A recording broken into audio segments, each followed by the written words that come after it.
자, 이번 시간에는 다항식의 곱셈에 대해서 한번 해볼게요. 자, 전번 시간에 이어서 말하는 거지만 제일 중요한 것은 원리를 파악하는 것이 중요합니다. 자, 그래서 예를 들어 2x 제곱 더하기 3x 곱하기 2x 더하기 1 곱하면 어떻게 되느냐.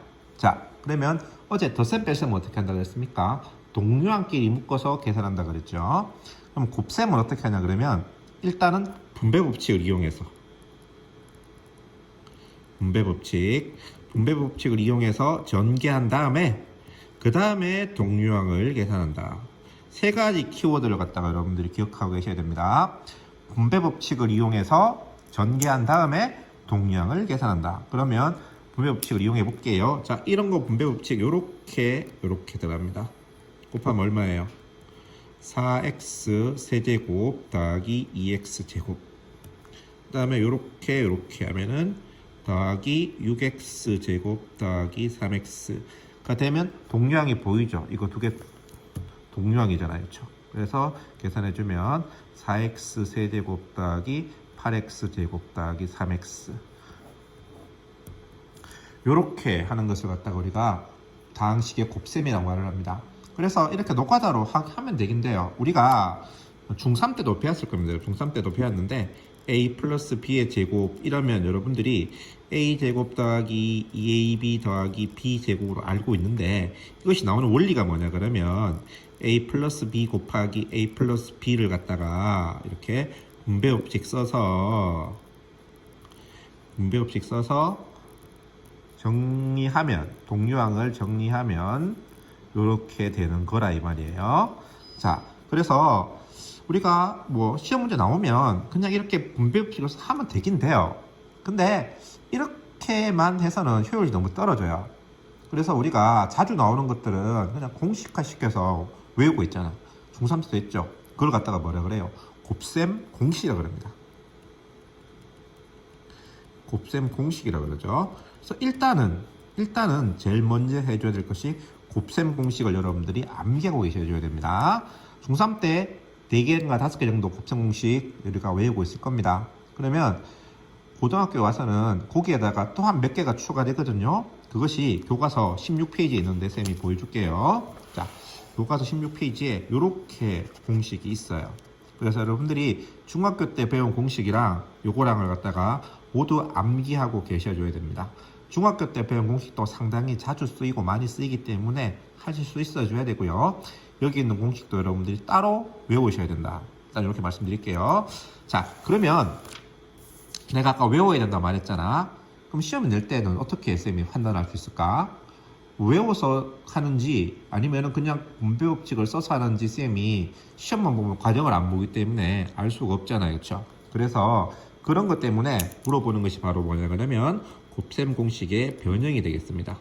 공식을 외우고 있느냐는 거예요. 자, 무슨 말이냐? 요 공식 보겠습니다.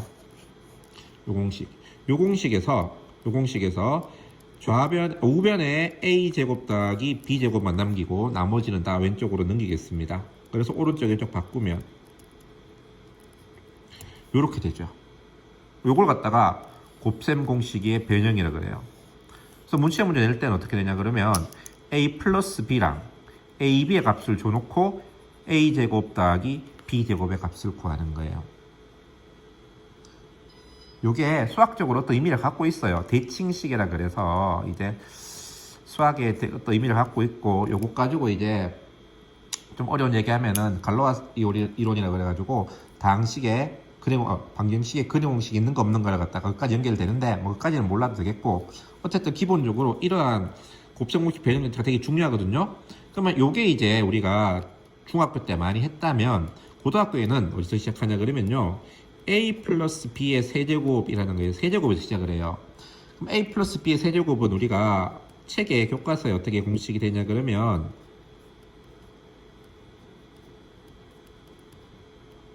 이렇게 공식이 되거든요. a 세제곱 더하기 3a 제곱 b 더하기 3ab 제곱 더하기 b 세제곱 이렇게 되거든요. 그럼 여기도 똑같아요. 임마만 두자 이 말입니다. 임마만 두고 a 플러스 b의 세제곱은 a 제곱 더하기 b 세제곱 써주고요. 여기서 공통인수를 묶으면 이렇게 되죠. 공통인수. 그 다음에 요거를 넘기는 거예요. 넘겨서 오른쪽 왼쪽 바꾸면 세제곱은 a 플러스 b의 세제곱 빼기 3 a 플러스 b의 세제곱 빼기 3ab의 a 플러스 b 이런 식으로 이제 나오는데 이 공식을 갖다가 여러분들 외우고 계셔야 된다. 근데 외울 때는 처음에 외울 때 어떻게 하는가 잘 보시라고. 계속 하다 보면 자연스럽게 외워져야 되는데요. 처음에 외울 때는 곱셈 공식에서 시작을 합니다. 그래서 우리가 해줘야 될 것이 일단은 곱셈 어떻게 하는가를 아셔야 되고, 그렇죠? 곱셈은 뭘로 한다? 분배 법칙을 이용해서 전개한 다음에 동량을 계산한다. 1번이죠. 곱셈 한 다음에 그 다음 뭐 한다? 곱셈 공식을 외우셔야 된다. 곱셈 공식 외우셔야 되고, 그 다음에 곱셈 공식 변형까지도 여러분들이 하셔야 된다는 거예요. 그래서 조금 외울 게 초반에 외울 게 좀 많이 나오기도 나옵니다. 근데 요거는 시험 문제 정말 자주 나옵니다. 자주 나올 뿐더러 똑같은 것만 나오기 때문에 여러분들이 꼭 기억하고 계셔야 된다. 그런 말씀을 드릴게요.